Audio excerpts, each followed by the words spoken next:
1.5 Tujuan penelitian. Adapun tujuan dari penelitian tugas akhir ini dilakukan adalah: yang pertama, dapat memberikan kemudahan dalam masalah yang ada dari suatu sistem pengolahan data transaksi penjualan alat tulis pada toko Durgrafika. Yang kedua, dapat meminimalisir terjadinya duplikasi data dan dapat mempermudah pencarian data barang, stok alat-alat tulis, serta pembuatan laporan.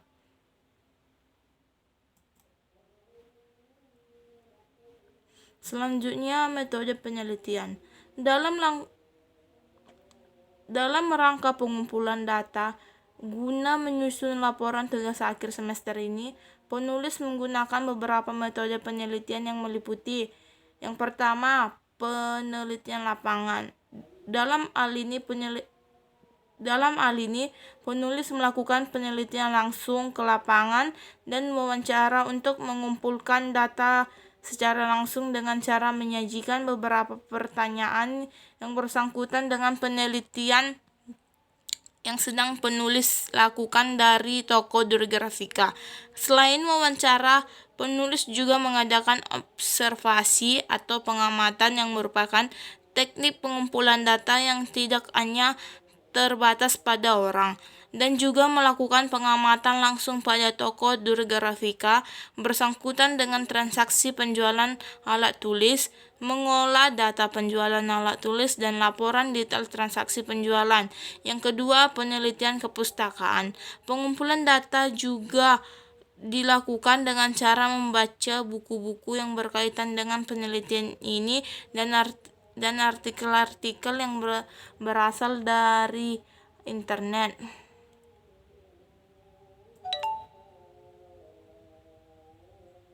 Selanjutnya, bab 3 landasan teori.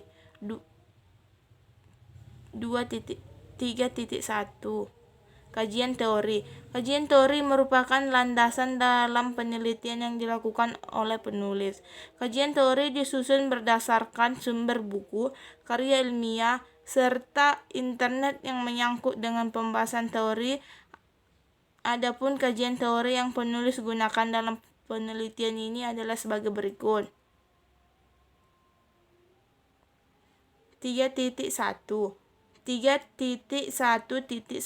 Pengertian sistem. Sistem adalah sekumpulan komponen atau jaringan kerja dari prosedur-prosedur yang saling bekerja sama membentuk suatu jaringan kerja untuk mencapai sasaran atau tujuan tertentu. Nugraha N. Pramukasari 2017. Pada dasarnya, sistem adalah sekumpulan elemen yang saling terkait atau terpadu yang dimaksudkan untuk mencapai suatu tujuan. Adapun karakteristik sistem menurut Aji Supriyanto dalam atau Asnal 2017 yaitu: yang pertama, komponen.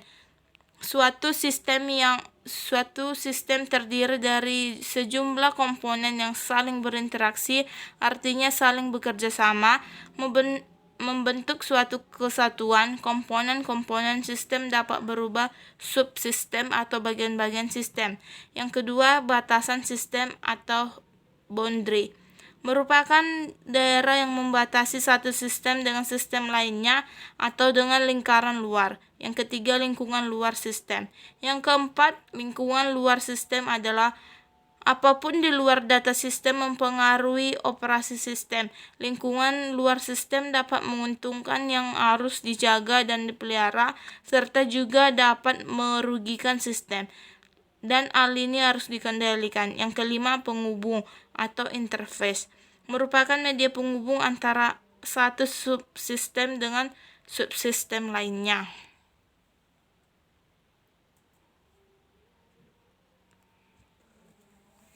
Selanjutnya 3.1.2 Pengertian sistem informasi. Definisi dari sistem informasi atau SI secara umum adalah suatu sistem yang mengkombinasi antara aktivitas manusia dan penggunaan teknologi untuk mendukung manajemen dan kegiatan operasional, di mana hal tersebut merujuk pada sebuah hubungan yang tercipta berdasarkan interaksi manusia, data, informasi, teknologi, dan algoritma. Di abad ke-21 ini, penerapan sistem informasi tidak hanya diimplementasikan pada bidang teknologi, informasi dan komunikasi atau TIK saja. Namun kebutuhan proses bisnis lain juga sangat membutuhkan kontrol dari SI atau sistem informasi. Sehingga sistem informasi terbentuk sebagai tipe khusus dari proses kerja.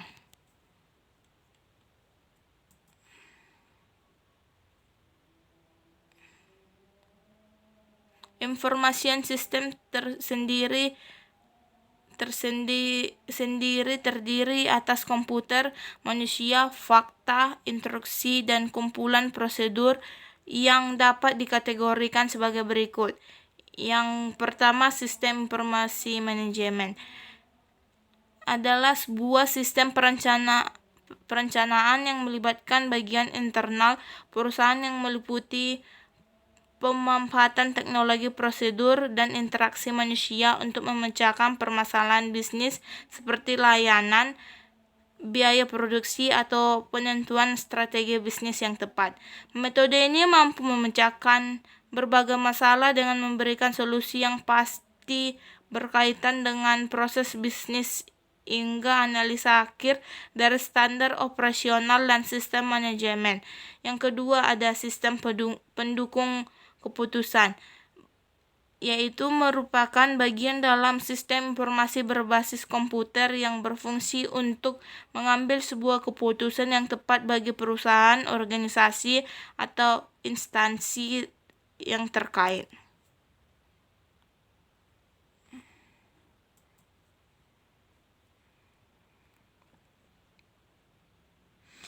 Selanjutnya ada sistem informasi eksklusif, yang dimana salah satu jenis dari sistem informasi manajemen untuk memudahkan dalam mengambil kebijakan yang dibutuhkan oleh eksekutif senior dengan menampilkan akses informasi yang tepat dan relevan.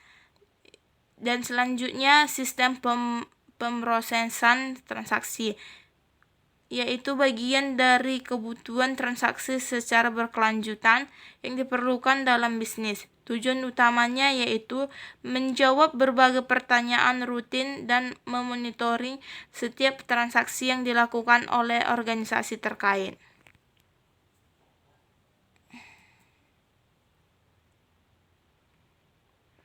31.3 Pengertian pengolahan data. Menurut Tambunan Ensela tahun 2018, dalam pengolahan data dalam informasi merupakan suatu kegiatan yang saling berhubungan dan bekerja sama dalam mencapai hasil yang diinginkan.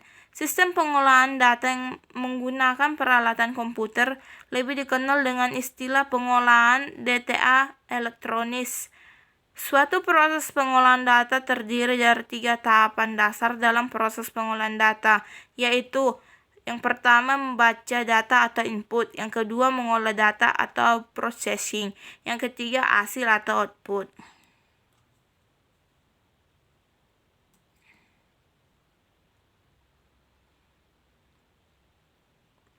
Siklus proses pengolahan data adalah sebagai berikut. Yang pertama, organisasi, yaitu tahap ini berhubungan dengan proses pengumpulan data yang biasanya merupakan proses pencatatan data.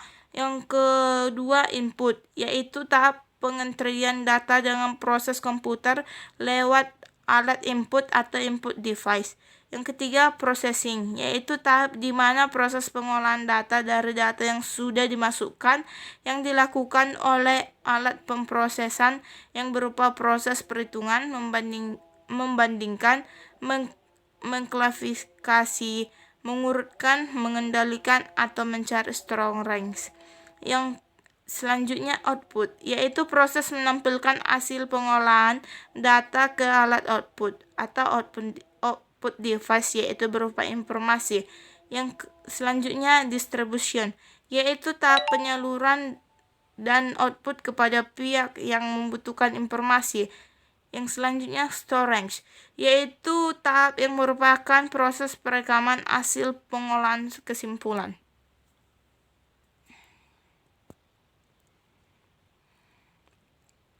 3.1.4 Tinjauan umum bahasa pemrograman. Dalam pembuatan tugas akhir semester ini, penulis menggunakan bahasa pemrograman Visual Basic Net. Karena bahasa pemrograman Visual Basic Net dapat memberikan kemudahan bagi penulis dalam membuat program yang dibutuhkan. Yang pertama, pengertian Visual Basic Net.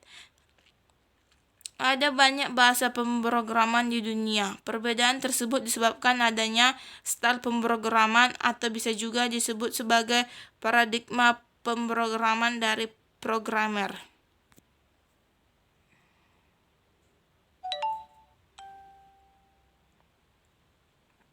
Yang kedua, tipe data pada Visual Basic. Tipe data merupakan suatu penggolongan jenis data berdasarkan kategori data, ukuran, dan kekurangan data yang dapat ditampung oleh sebuah variabel dalam media bahasa pemrograman. Visual Basic 2010 dapat dilihat pada tabel berikut ini. Yang pertama ada desimal.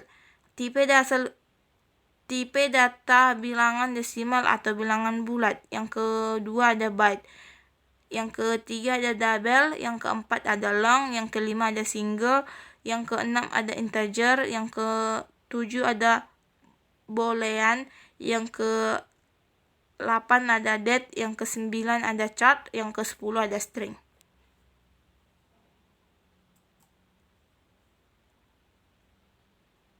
Yang ketiga, komponen Visual Basic Net.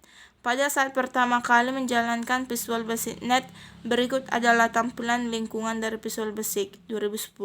Yang pertama menu bar, yaitu suatu garis menu yang mempunyai 11 menu utama.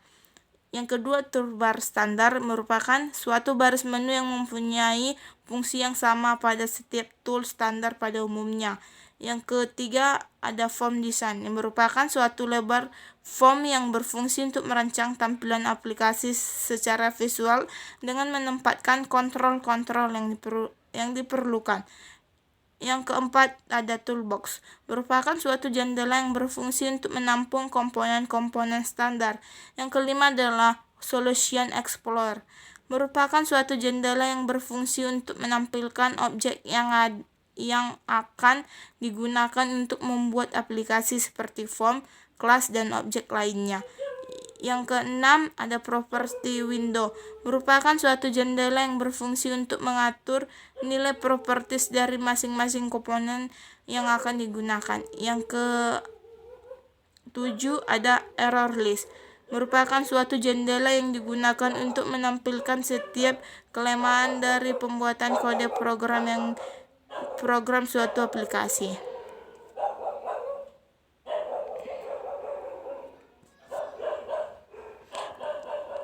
3.1.5 Pengenalan database.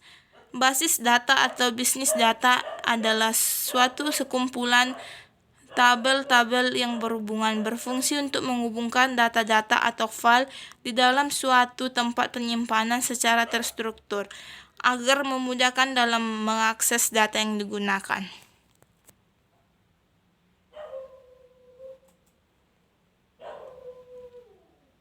Selanjutnya 3.1.5.1 Pengertian database. Menurut Abdul Qadir dan Tera CH Wahyuni dalam Surya and Sarah tahun 2018 menyatakan bahwa data adalah bahan mentah bagi komputer yang dapat berubah angka maupun gambar.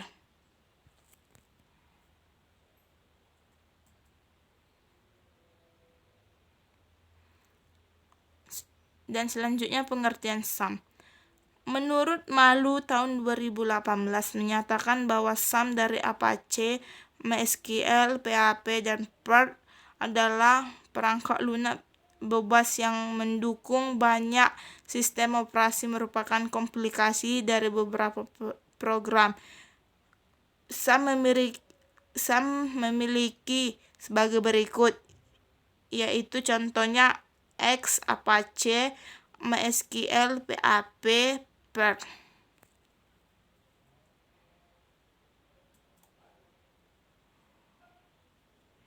3.1.5.2 Normalisasi. Menurut Surya Ensara tahun 2018 menyatakan bahwa normalisasi adalah suatu teknik dengan pendekatan bottom-up yang digunakan untuk membantu mengidentifikasi hubungan, dimulai dari menguji hubungan yaitu functional dependencies antara atribut. Tujuan utama normalisasi adalah mengidentifikasi kesesuaian hubungan yang mendukung data untuk memenuhi kebutuhan perusahaan.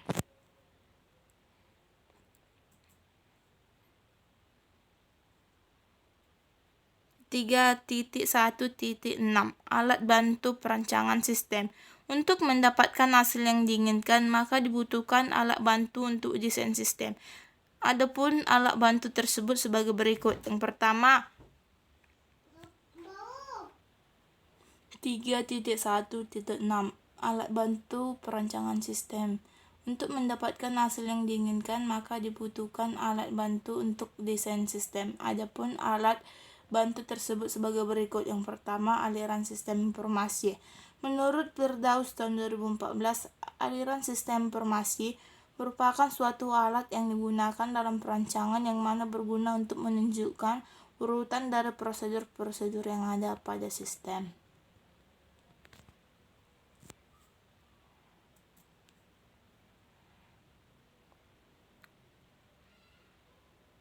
Menurut Jeffrey Yeni dan Santoso tahun 2015 menyatakan bahwa konteks diagram adalah gambaran umum tentang suatu sistem yang terdapat di dalam suatu organisasi yang memperlihatkan batasan sistem. Adanya interaksi antara eksternal entity dengan suatu sistem dan informasi secara umum mengalir di antara entity dan sistem.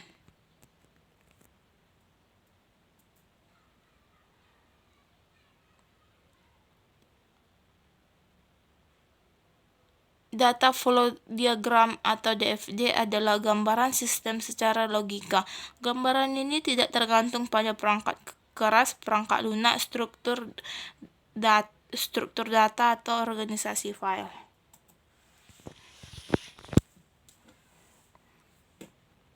Yang kedua, Entity Relationship Diagram atau ERD adalah bagian yang menunjukkan hubungan antara entity yang ada dalam sistem. Yang ketiga ada flowchart, yaitu adalah penggambaran secara grafik dari langkah-langkah dan urutan prosedur dari suatu program. Flowchart menolong analisis dan programmer untuk memecahkan masalah ke dalam segmen-segmen yang lebih kecil dan menolong dalam menganalisis alternatif lain dalam pengoperasian. Flowchart ini biasanya mempermudah penyelesaian suatu masalah, khususnya masalah yang perlu dipelajari dan dievaluasi lebih lanjut.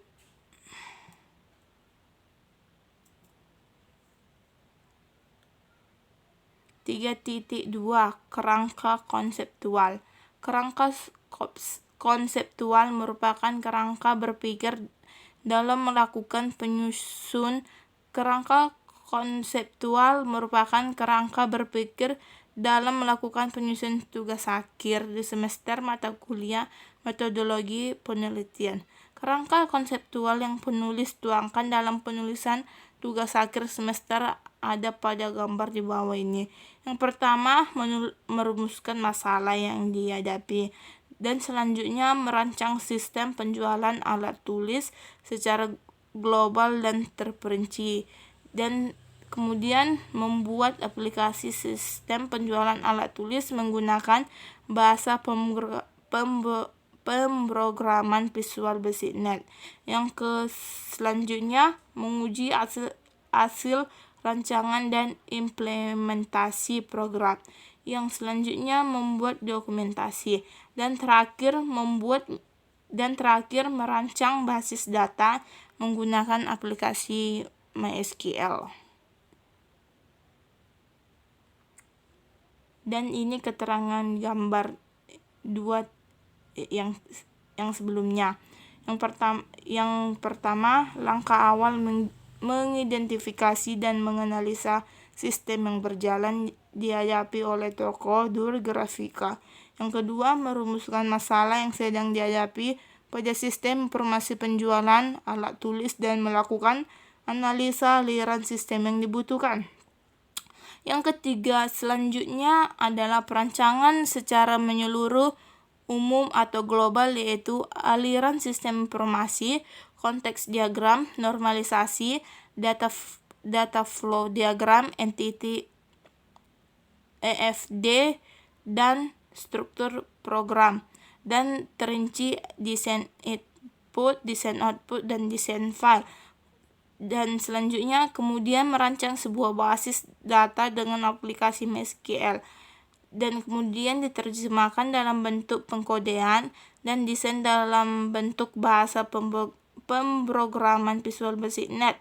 Dan selanjutnya setelah program dibuat, maka dilakukan penguji atau menjalankan dan menelusuri error kode dengan mengeksekusi program secara intensif untuk menemukan kesalahan. Tahap ini perlu dilakukan perbaikan hingga mendapatkan hasil yang sesuai dengan diharapkan. Dan yang terakhir, setelah dilakukan pengujian, program selesai dan program diimplementasikan dan didokumentasikan yang berguna sebagai referensi.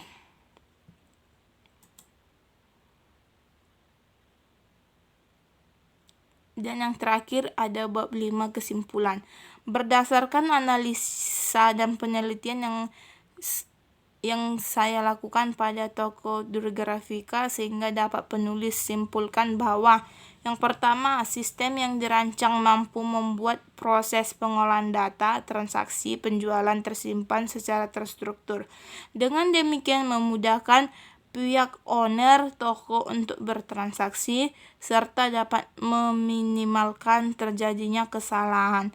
Yang kedua, sistem informasi penjualan alat tulis dapat membantu mengolah data dan pencarian data, baik dari segi waktu maupun data ketepatan hasil laporan. Demikian dari tugas akhir saya dengan mata kuliah metodologi penelitian. Apabila saya ada yang kurang, mohon dimaafkan. Dan terima kasih.